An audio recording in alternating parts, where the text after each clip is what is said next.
We absolutely love a new bike here at road.cc, and we also love a new aero bike especially. Now, this is the 2023 Scott Foil. It is the third Scott Foil in the line, in the history of what is one of the original aero road bikes. But is it any good? Well, let's go find out.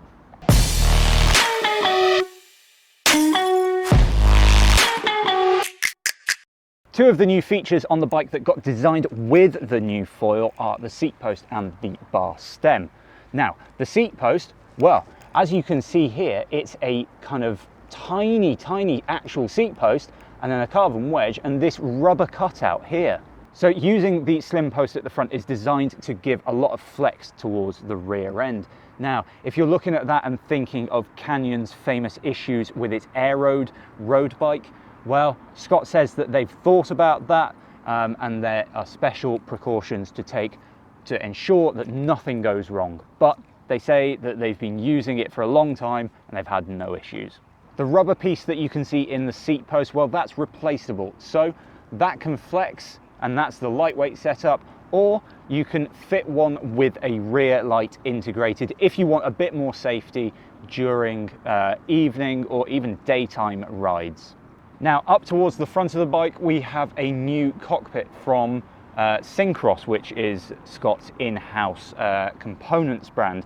This is the Creston IC, which stands for Integrated Cockpit, and, well, it is a one-piece design which is proprietary to this bike. So if you buy this bike, you are going to be stuck into this kind of system. The shape of the bar has become much more modern than it used to be, so it has become shorter and it is also nice and shallow. So for the majority of people that are actually buying this bike, they can get the nice hand positions that they want, rather than the stupidly long and stupidly deep positions that the pros like to use. I think I will need more time on this bar stem to actually give you a full picture, because I'm not sure whether Scott has struck the balance between comfort and stiffness that's needed for the front end of a bike like this. Now, over the broken surfaces, it was very comfortable, but then I'm not sure whether I was feeling just a little bit of flex in the drops. And let's be honest, if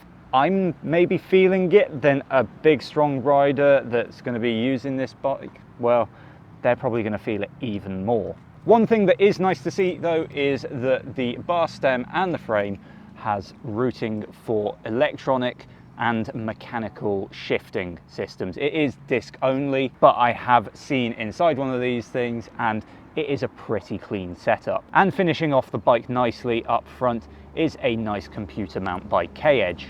Now, sometimes I do get the really tough gigs on road.cc and I had to come to an Italian lake, well, to ride the bike. Not in the lake, I might add, it's full of seaweed. But the new Scott Foil 2023. Obviously, a lot has changed over the past version. And all of these changes, Scott say, are to make the bike faster, but also more comfortable. Oh, throw in lightweight too. Now, before we get to those claims, because obviously I need an expert here to talk us through that, I want to do my ride impressions. I want to let you know what it's like to ride a bike like this.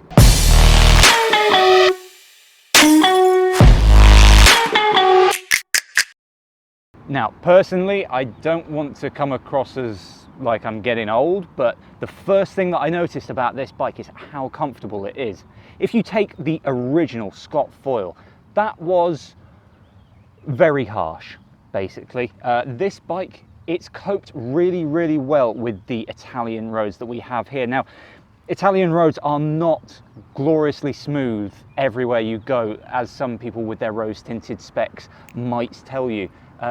Sometimes they are very broken, and this is really sailing over those broken surfaces.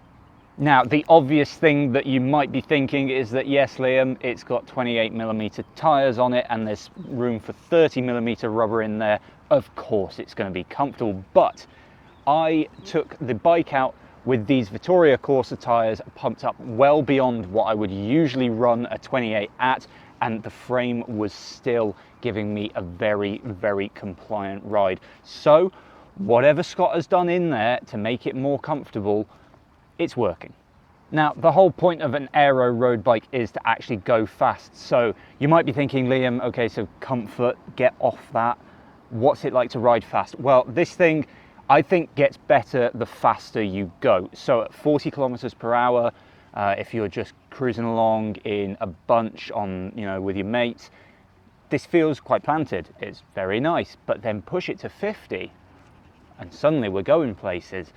At 55 and nudging 60 in a sprint, well, I can't do that much, but when I was there, the bike felt really, really good. So I think this is one of the better platforms for sprinting on. Obviously, I want to get it back home and test it on roads that I know, just to see how it goes through the corners. But on the descents that we've done here, it's done very, very well too.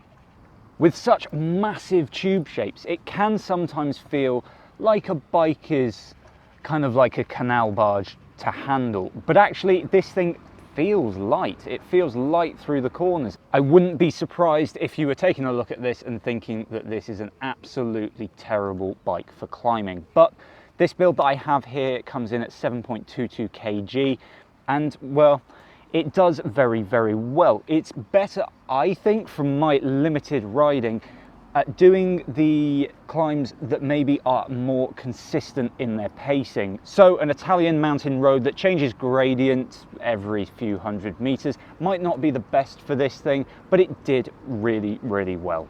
Now, seeing as I have spent a little bit of time riding with Sam Welsford, the DSM Pro, I have been able to give it a thorough test of its sprinting ability. Well, I say I have. He was doing the thorough testing and I was kind of, there for the good time, basically. So as Sam and I were riding behind the car, the speed went up and up and up, and then Sam kept going up and up and up, and I could not keep the pace. It was getting on for 65, I think 70 kilometers per hour, but honestly, by that point, I couldn't see my computer. Anyway, what I felt from this bike is a very stable platform for sprinting. The bike feels really, really nice when you're really wrenching on the bars, which my massive arms do a lot of in a sprint.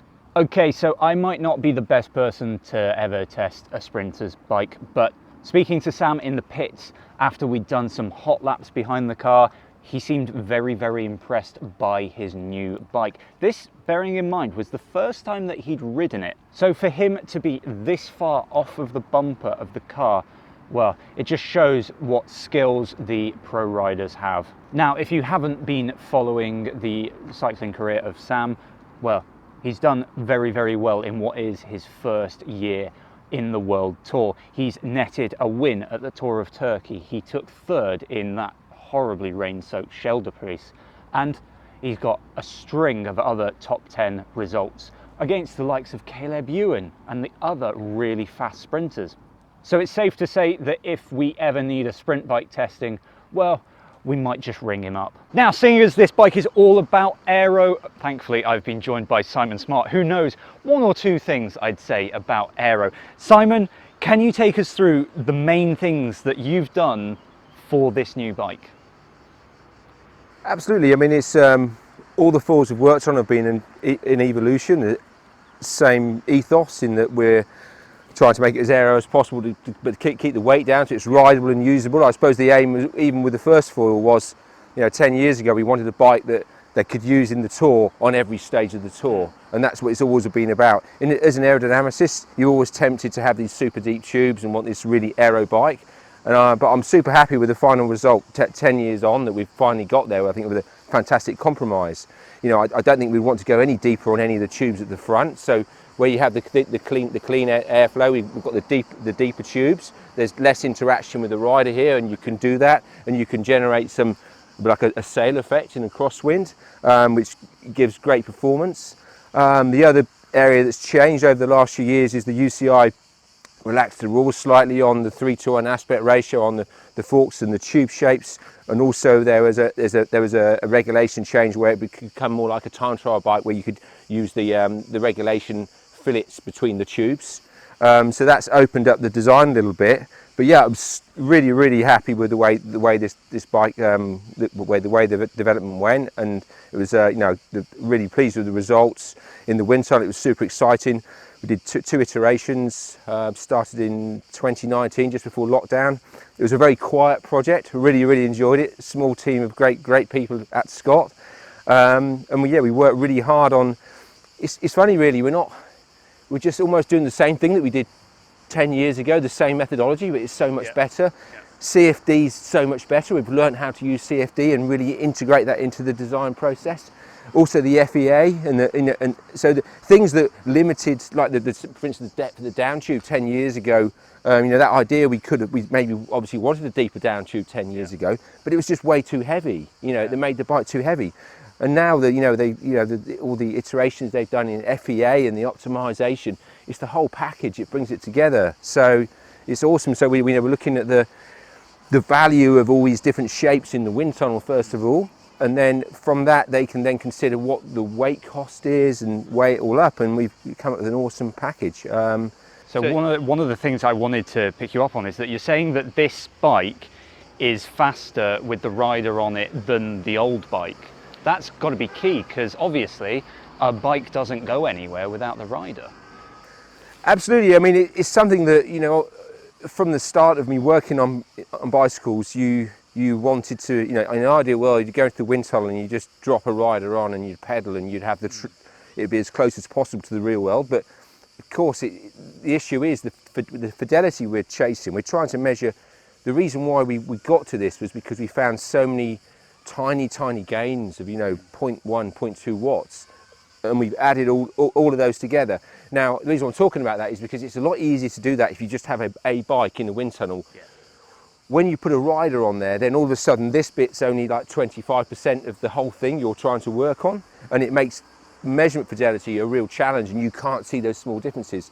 So where technology has moved on is what how we use our mannequins and things with moving legs. And so you can almost see, sort of, in a way, two kind of different designs here, which is interesting. Because even talking to you about it now, I could see if we'd done this 5 years ago, we didn't have such good knowledge on. So, for instance, you'd naturally go for a deeper rear end to sort of match the front end almost. You can almost say there's a bit of an imbalance there, but that's because the front end is seeing really clean airflow. If you do that on the rear, it interacts in a negative way on the body. So what happens is you can have a bike with nice fairings in here, which on its own is faster in the tunnel, but when you put a rider on it, what it's doing is it's not optimized the flow around the legs, and the legs are big bluff body, and if you start turning the flow around, encouraging the flow around the leg, the drag shoots up. So that's where there's this fine balance, and so that's one of the other areas where and CFD has really helped us with that, where as technology has moved on, we've really been able to nail it, I feel, and get an overall package where so we are seeing the gain. You do see gains with the bike only, of course, and gains with the rider. That it's translated across, because all the good work done is carried across and not destroyed with extra rider drag. So one area that I'm seeing here is the huge bottom bracket, and there was talk from you guys about balancing aero with stiffness and aero with comfort. So that bottom bracket is obviously a trade-off between aero and stiffness. You need the huge stiffness, I assume, down in that key area. Absolutely, yeah. I mean, that's really helped with their FEA and the laminate with the bigger section. I'm not a structural engineer, but with the bigger section there, it's a win-win. They can take weight out on the rest of the frame. It makes it much more compliant. We didn't mention comfort, so it's quite unusual, actually. I'm really surprised that this many years on we developed a bike where everything's falling into place, and you were just it's usually like you're compromising everything for everything else, and this time I feel like we haven't really needed to. So absolutely, yeah. I mean, that's a very similar shape to the bottom bracket we knew worked very well on the Plasma 5 TT bike, and the performance of this, in fact, is so close to a time trial bike now. It's impressive how the technology has moved on, and I think that, and that's where you really feel get that feeling of it carrying speed, holding speed, and that's because, you know, and even on the undulations, you're then on a traditional aero bike, you'd start to feel the weight, and obviously the weight is very, very good. So it's just a win-win. I take it there's also some significant challenges for you guys when you're designing something like this, when you've got to deliver it in a size 47 and a size 61 and everything in between. How do you go about managing that? Yeah, I mean, to be honest, you know, in the ideal world, we would develop every single frame size in the wind tunnel. There's not enough time and resource to do that, so we tend to go around a medium-sized frame, which isn't. So we're getting, I mean, like one of the big drivers is the head tube performance. Obviously, you've got a really deep head tube, and you concentrate too much on that, and then you lose it on a small frame. So we try to validate. I mean, every single frame size is designed individually, which I guess is something that's maybe changed over the years. I think that traditionally also the way the fact that this is a one-piece mould makes a difference. I think in years gone by, it used to be a tendency that you'd maybe have a common mould for this section and this section, and of course that just meant that you ended up with a bike that was just stretched and it wasn't optimised. Where each size has been optimised at least in CFD and in design, so we can check and predict what any changes in size would be. But yeah, I mean, we spent almost a total of 2 weeks in the wind tunnel on this, just with one size. So you can imagine we'd still be there now if we were doing every single size. So, you know, as an engineer, you've always got to make some compromises and some assumptions, and use your tools in the best way to be confident that you're making the most of what you have. Well, thank you very much, Simon. I'm expecting this bike to make me, well, super fast now. It will, hopefully. I'm sure. Right then. Now, sadly, it's the end of my time here in Italy on the Scott foil. It's always too short of a trip, I think. Should at least be 2-3 weeks. But I've got to go and give this bike back before I jump on a plane. And maybe I'll have to find a nice tiramisu to console myself. Anyway, thank you very much for watching. If you've got any questions about the bike, drop them down below. Like and subscribe before you go, and we will see you in the next one.